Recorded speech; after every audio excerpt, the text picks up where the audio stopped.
I'm Wendelle Stevens, Lieutenant Colonel, United States Air Force, retired. I became interested in the UFO phenomena many years ago when I was a young man in the service. I was a fighter pilot and a test pilot, and the UFOs seemed to be just a quantum jump forward in aviation technology at the time.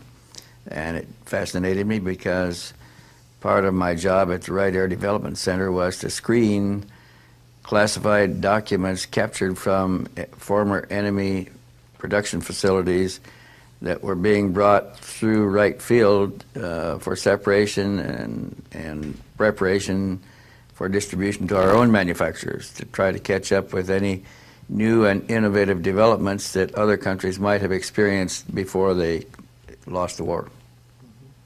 And what newer developments have come across, especially in the 90s? Well, at the time, there were canard jet fighters on the board, and even some discs on the drawing boards in some countries. They were atmospheric vehicles. They could had to take off and land. The most sophisticated vehicles probably were the rocket vehicles, but they were nothing like the UFO phenomena that was also being reported at the time. Occasionally, we had a lot of people in the air in those days, and they reported such encounters as Foo Fighter encounters. Foo Fighter meaning fireball fighters. They were round glowing balls that would get into formations of military airplanes, stay there for a time, and then leave. They appeared to be intelligently controlled. At the time, I think it was believed that that was the phenomena itself. I think later we came to some kind of a conclusion that the fireballs were controlled by somebody else aboard another larger vehicle elsewhere. And you talk about UFOs now.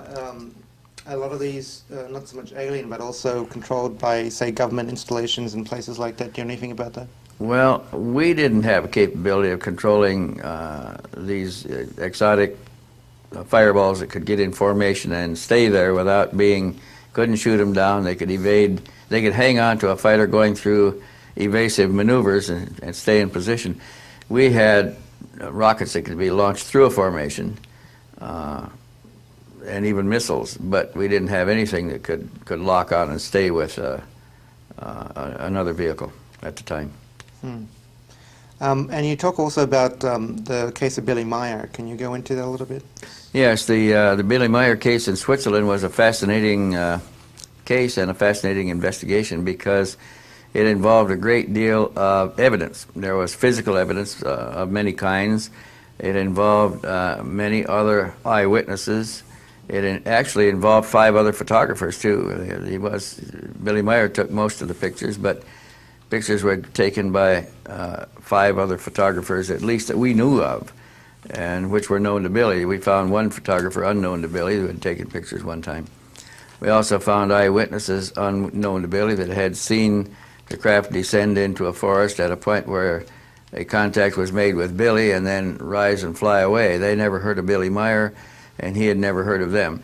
So these things we were able to put these together by canvassing the neighborhoods and by questioning residents in the area of some of the contacts. What puzzled me a great deal about the pictures was the interception of a number of his pictures. After the second photographic event, he began carrying more film. He would carry 4 or 5 rolls of film in his pocket, and he exposed several rolls on several occasions.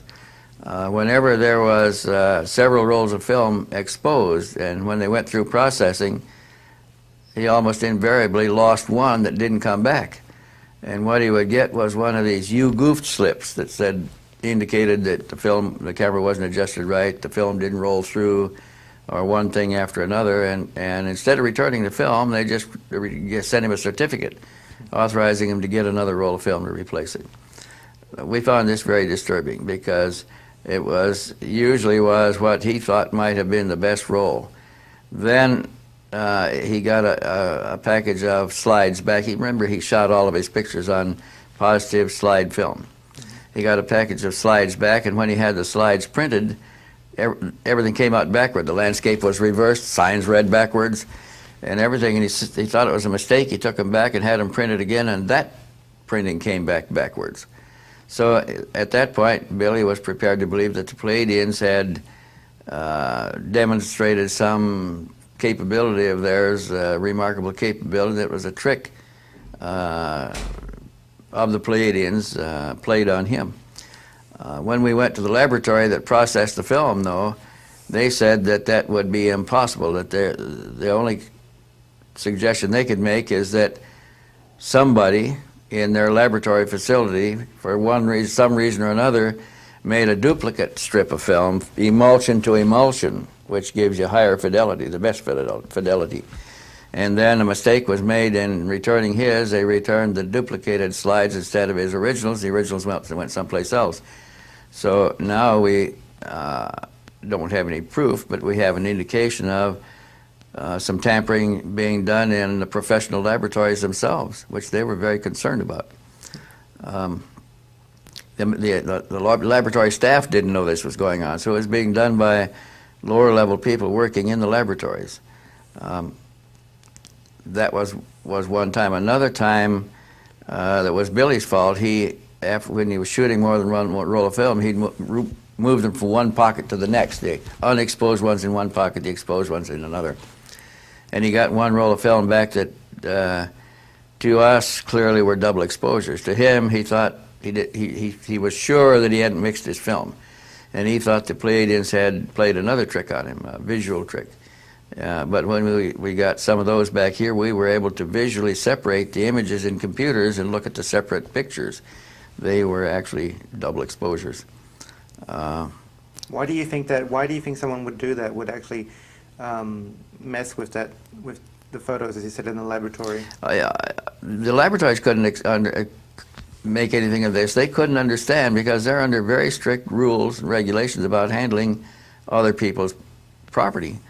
And if they could have found in the laboratory, and they conducted serious investigations there to try to find out who could have done it. If they had found out who could, he certainly would have been fired immediately and probably charged with some charge of tampering or something like that.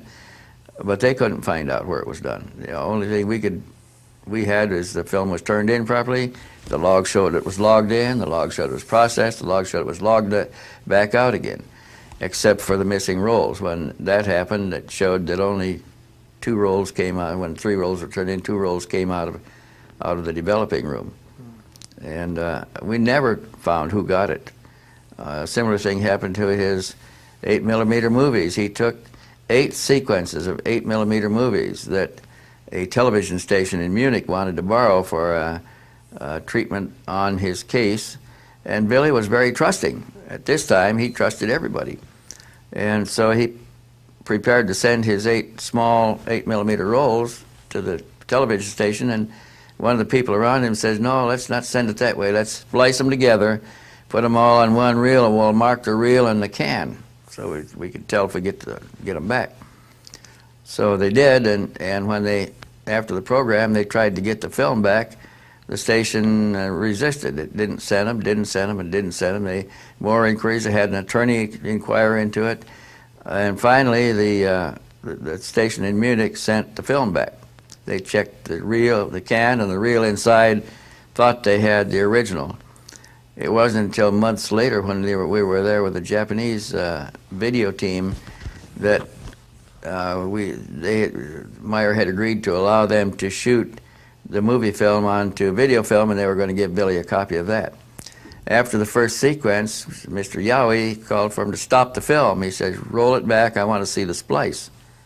So they did, and when we looked at the splice, it was photographed into the film. So now we know that somebody in the Munich station had taken the originals, had that duplicated, and they unrolled the originals from the marked canister and reel, and rolled the duplicates back on the marked reel and put it in the marked canister and returned it.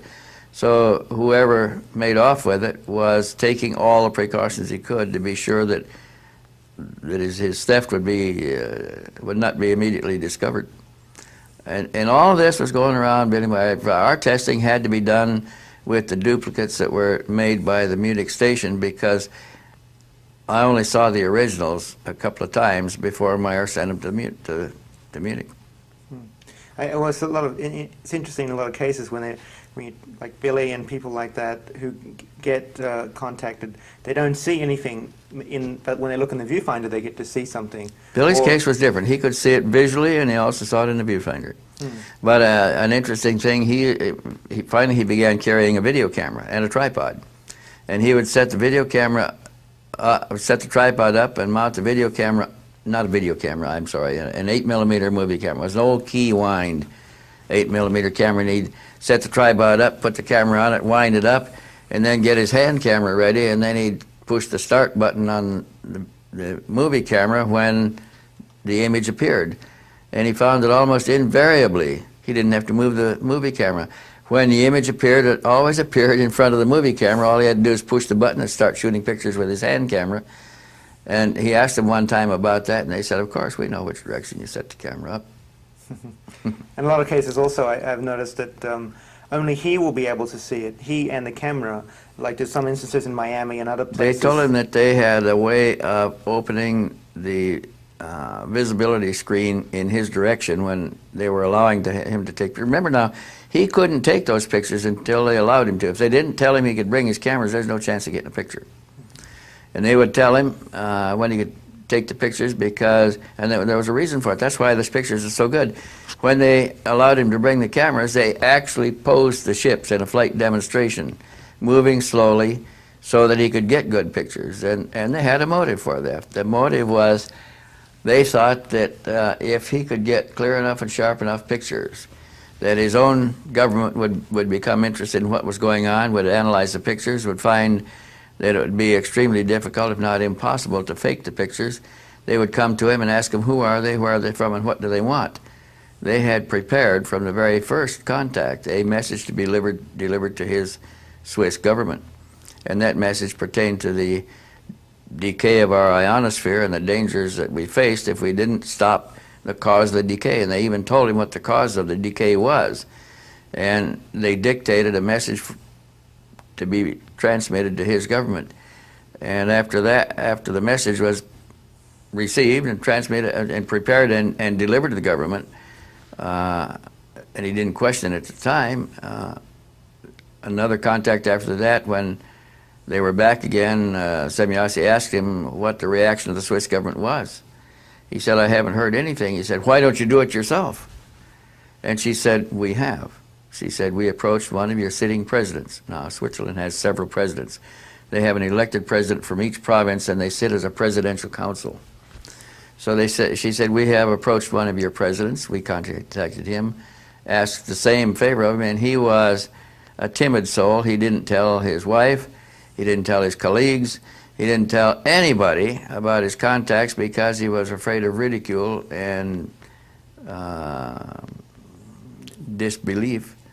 And so that was completely fruitless. Yeah, I guess a lot of this is because they're trying to. The main reason? What would be the main reason that you think that they're coming a lot more now than they used to?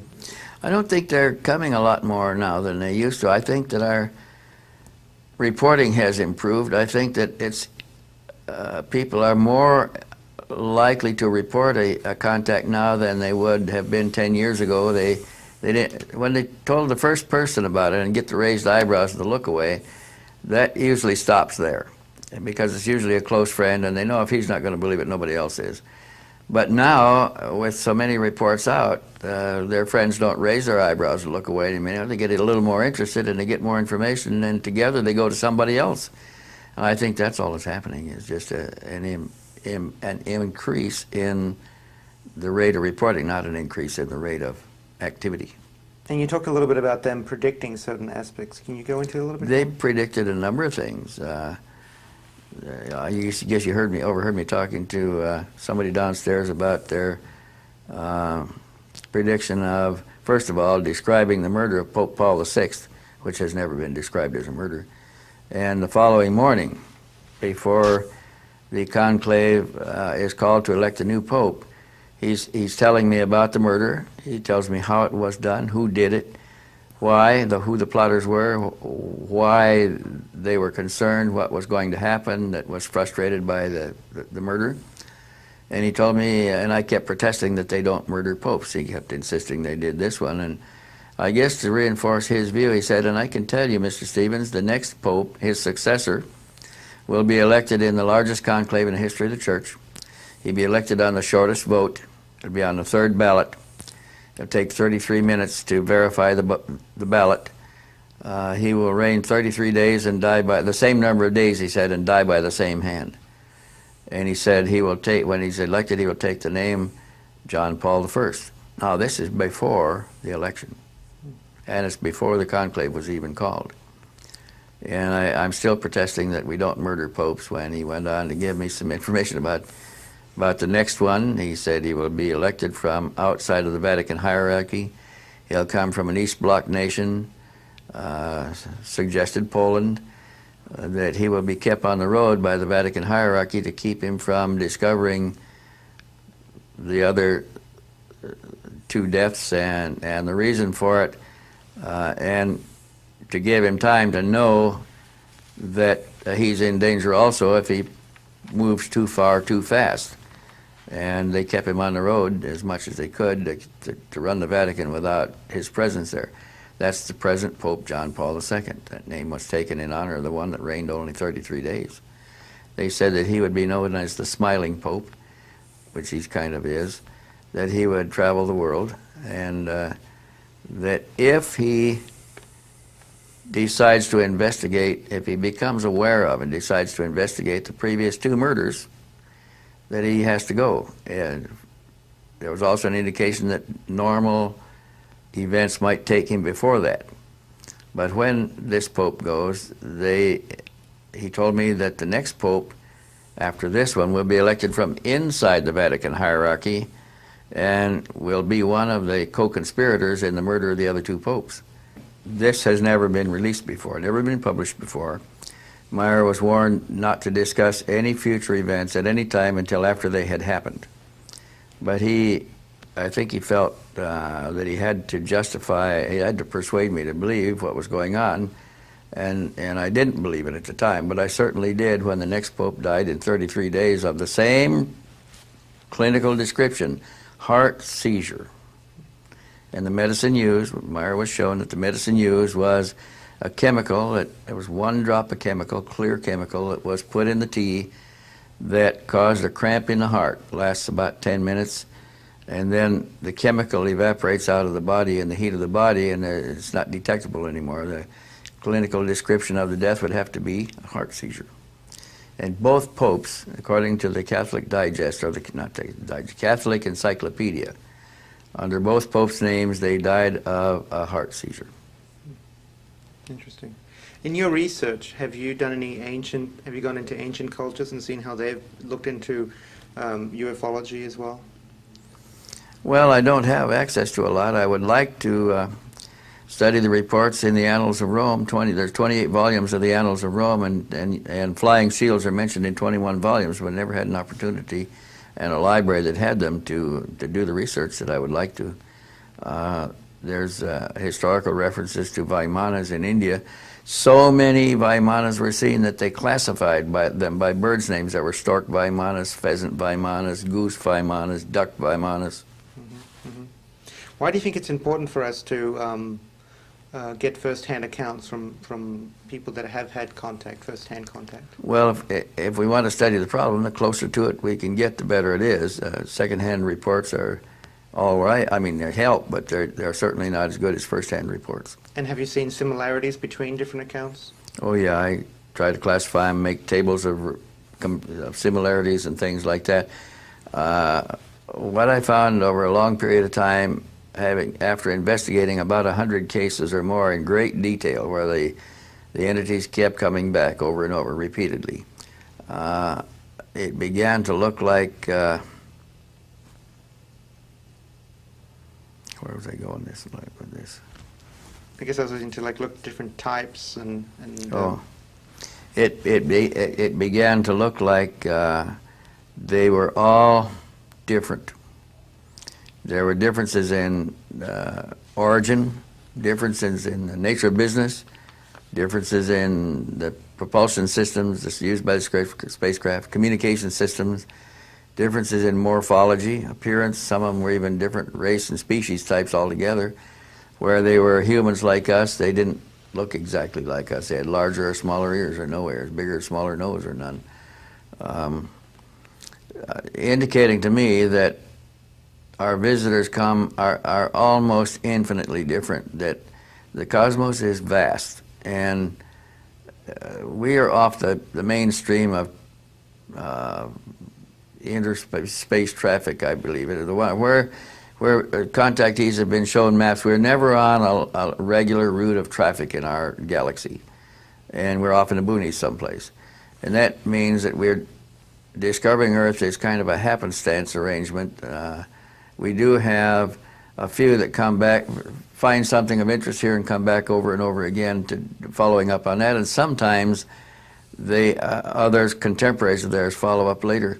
But generally speaking, I guess one would have to say that of the 100 cases that I examined, only 2 might have been coming from the same society and the same place in the heavens that we're visiting here. All the rest were different.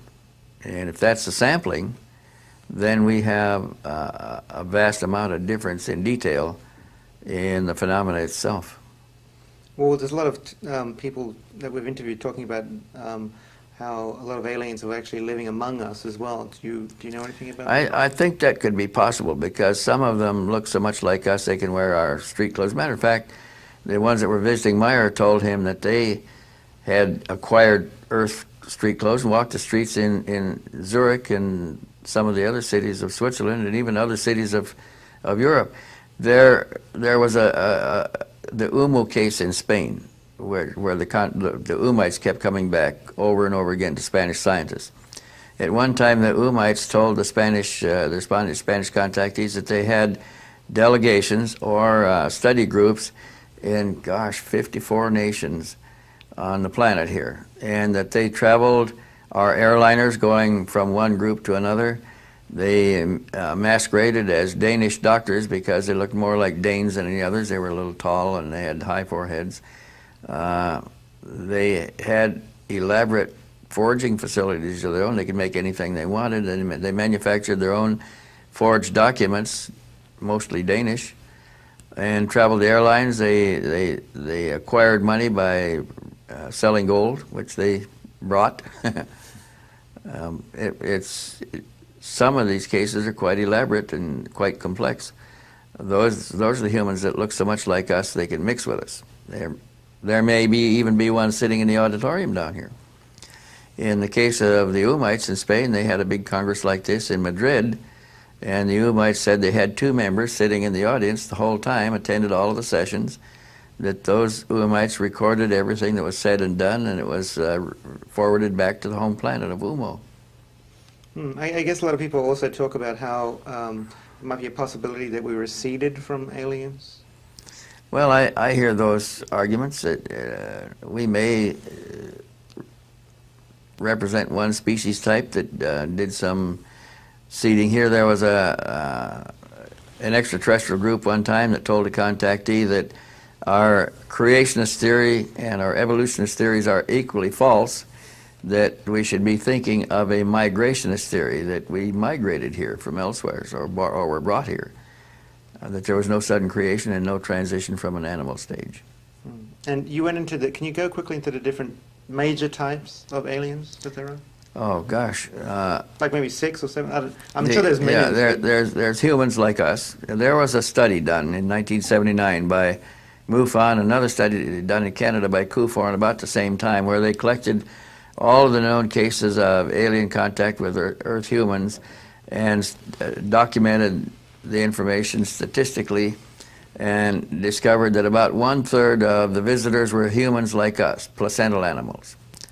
Another major part, another third, was what we call grays today. They are non-human species types of a different class. There are some basic characteristics that differentiate us. They do not have any hair follicles in the skin, for instance. They grow no hair on their bodies. They have no melanine in the skin, so they are of a different coloration. They Most of them have no gastrointestinal system. They take their alimentation. It's absorbed through tissues in the mouth a different way. They have a different blood chemistry. I don't know what we could call them. They're just an other species type. Well, apart from the third made up by humans and another third made up by grays, the third of the study was made up of all of the other types, which included amphibioids, sauroids, ovioids, insectoids, almost every kind of life, creature life that you can imagine has someplace produced an evolved, rational, conscious species that has produced a technology and can travel in space and come here. And we can't go there. Okay. And how do you think the government is involved in all this? I mean, especially nowadays, because I know it has changed and people... Well, the government, when you speak of the government, you're speaking in a general sense of the government elected by the people. That's one thing. And the popularly elected people probably have very little to do with what's going on. The people that sit on the secrets are self-appointed experts that have found themselves in a position to create and maintain the secrecy, which gives them a certain control, a certain power that they do exercise. And they're the ones that control public access to such information, which is very little. They're the ones that put out the disinformation programs to keep it all in the loony bin and to dissuade the public interest. What would be your, if you were to summarize, this is the last question, where we would like to see this information going and where you see it going? The information that comes out? Yeah. I would like to see it made more public. Our institutions, the educational institutions, are very capable of analyzing what data is available. If all of the data that's been collected and made available, including crash residue, bodies, and everything else, and was studied by the appropriate medical and scientific and physical universities, we would have solved some of the problems a long time ago. We are losing ground in our attempts to understand the problem by the close compartmentalization and separation of the knowledge and the residue from the public at large. And I think that's bad. I think it's retarding our development. A lot of it is fear-based, I guess, too. Mostly fear-based. Okay. Former enemy production facilities that were being brought through right field for separation and preparation for distribution to our own manufacturers to try to catch up with any new and innovative developments that other countries might have experienced before they lost the war. And what newer developments have come across, especially in the 90s? Well, at the time, there were canard jet fighters on the board, and even some discs on the drawing boards in some countries. They were atmospheric vehicles. They could had to take off and land. The most. And you talk also about the case of Billy Meier. Can you go into that a little bit? Yes, the Billy Meier case in Switzerland was a fascinating case and a fascinating investigation because it involved a great deal of evidence. There was physical evidence of many kinds. It involved many other eyewitnesses. It actually involved 5 other photographers too. Billy Meier took most of the pictures, but pictures were taken by 5 other photographers, at least that we knew of, and which were known to Billy. We found one photographer unknown to Billy who had taken pictures one time. We also found eyewitnesses unknown to Billy that had seen